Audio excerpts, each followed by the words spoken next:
తెలంగాణలో పెట్టుబడుల లక్ష్యంగా సీఎం రేవంత్ రెడ్డి అమెరికా పర్యటన సక్సెస్ఫుల్ గా కొనసాగుతుంది.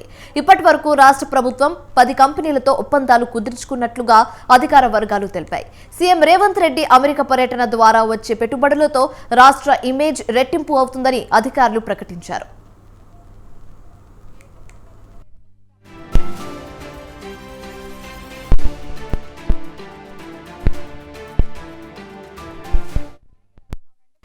ఆగస్టు 3వ తేదీ నుండి అమెరికా పర్యటన చేపట్టిన ముఖ్యమంత్రి రేవంత్ రెడ్డి బృందం పెద్ద మొత్తంలో పెట్టుబడులు తీసుకురావడమే లక్ష్యంగా సాగుతుంది.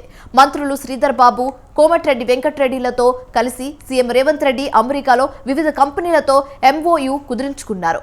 ఇప్పటి వరకు 10 కంపెనీలతో 16 ఒప్పందాలు జరిగాయని అధికారులు ప్రకటించారు.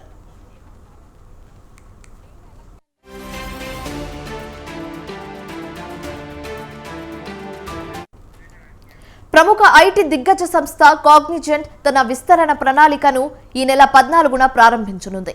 అమెరికా పర్యటనలో ఉన్న ముఖ్యమంత్రి రేవంత్ రెడ్డి ఐటీ పరిశ్రమల శాఖ మంత్రి శ్రీధర్ బాబు ఈ నెల 5న న్యూజెర్సీలోని కంపెనీ ప్రధాన కార్యాలయంలో సీఈఓ రవికుమార్తో సమావేశమయ్యారు. అనంతరం హైదరాబాద్లో తన విస్తరణ ప్రణాళికను కంపెనీ ప్రకటించింది. అదనంగా 15,000 మందికి ఉద్యోగాలు కల్పించేలా తమ ప్రణాళిక ఉంటుందని పేర్కొంది.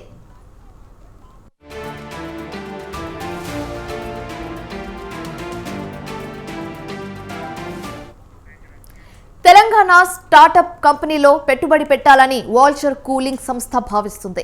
అదేవిధంగా ఆర్సీఎం సంస్థతో ఒప్పందం కుదుర్చుకుంది. దీని ద్వారా 500 ఉద్యోగాలు లభిస్తాయి.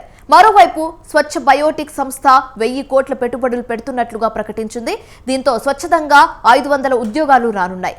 మరో సంస్థ ఆర్టిఫిషియల్ ఇంటెలిజెన్స్ హెచ్సిఎల్ లాంటి సంస్థలు రాష్ట్రానికి రానున్నాయి.